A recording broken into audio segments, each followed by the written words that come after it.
few people ask about my irrigation setup, so I thought today I would show you guys how it's set up. Now it's a very, very basic system, and if I can do it, anyone can really do it. It's not automated aside from a basic timer that is more there just so I don't get distracted and forget to turn it off. I do like to be hands-on with my garden. I don't like to set it and forget it. And I think being able to get out in the garden often helps you identify any issues before they become out of hand. I still have to pinch the leaders on my tomatoes. I need to bag any fruit to prevent fruit fly. I need to pick off any caterpillars, squish the odd grasshopper, and pull plants that are looking sick. So I have that morning ritual where I do go out and check on things every morning. And it used to be to water, but now it's more just to harvest what I need before the day starts. So as I said, my system is pretty basic. I don't have taps where I want to put them just yet. It's just on the long list of requests. So I don't have my irrigation set up directly to the tap. Instead, it's just connected to a hose point that goes into a standard 13mm poly pipe. And I start the system off with an inline filter. As we use tank water, this is just a preventative from the line becoming clogged with any potential gunk. The main line is buried under my paths, and with my corrugated iron beds in the front garden, the line goes up inside the beds to a tap which I can turn on or off depending on what is growing. On my timber beds, I installed my irrigation after I set them up, so they were way too heavy to dig in and get the pipe in and under. So I've just put the lines on the outside and I've attached a little holder to the side of the beds. On top of the bed, then I just create a grid using this dripper line. This line has inbuilt drippers every 30 centimeters. It's around $60 for 50 meters of the pipe. I used to do my grid about 30 centimeters apart, but I did find that because I plant so intensely, I needed a bit more coverage. So my lines are now around about 20 centimeters apart. When I set up the grid, I just make sure that I offset the drippers so they create a bit of a zigzag pattern.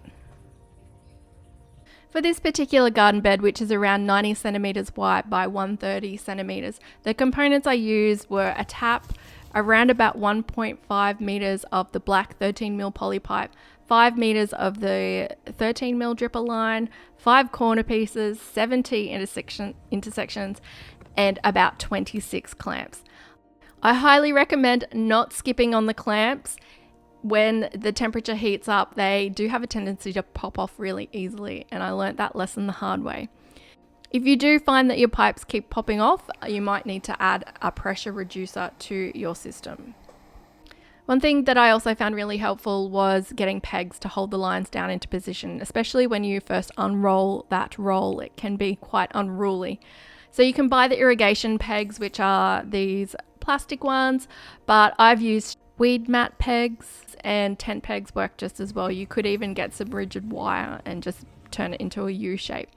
They do settle down eventually, and you can weight it down with mulch. I have done a few circular patterns with the dripper lines as well, but they don't really work the way that I plant, as I usually plant things in grids or lines, and the circular pattern, I find that the irrigation gets in the way and it's hard to get that full coverage. But it is a quick way with less fuss around and using less components. From the main line, I also do have some individual drippers for my fruit trees, and I've just inserted 4mm lines and attached them to the main line with a dripper attachment. I will eventually put taps on these, but I haven't yet. I do also plan to do this with some of my potted plants like my blueberries, and just putting a line up into the pot. I don't use sprayers at all. In my opinion, I think they waste water. And because we live in a high humidity climate, water and foliage just can cause a lot of issues, lots of fungal diseases and mildew. So I focus on using the dripper lines and watering the soil, not the plants. I do use one single line of dripper line up the garden that lines our chicken run, and I also have a single line that goes through our flower garden that breaks up the back veggie patches. In terms of the tools that you might want to buy to set up irrigation, I do highly recommend investing in a pipe cutting tool. It makes the job so much easier. I'd also recommend grabbing some pliers And you might also want to use gloves to do it, and you'll need strong hands as the connectors can be really tight to get in. You can heat the pipes up with a bit of boiling water to soften them if you need to. I really recommend setting it up before you plant your garden. Don't do what I did in a few instances. I have set up irrigation while I had plants in there and they are just all over the place. It will make it a lot easier to do this if you don't have anything in your garden. Once I've planted it out, I also cover the lines with mulch. This just keeps the water under the mulch and then you're not wasting any just sitting on top of the mulch. It's getting straight to the soil. Working out how long you need to put your irrigation on really does depend on your soil's water holding capacity along with your water pressure. So there's probably precise methods of doing this, but a really easy way to do it is to put your irrigation on for however long you think it needs, wait 30 minutes, and then dig down 20 centimeters to see if the water reaches that depth. If it hasn't, increase your time until you get to that. I know that some people do think that dripper lines don't offer enough coverage, but I think that that's perhaps they are only surface watering instead of doing the deep watering and haven't trained their plants to reach for that water. So with a bit of experimenting, I now only really turn on my system once every 2 days when it's warmer. During winter, maybe only once or twice a week.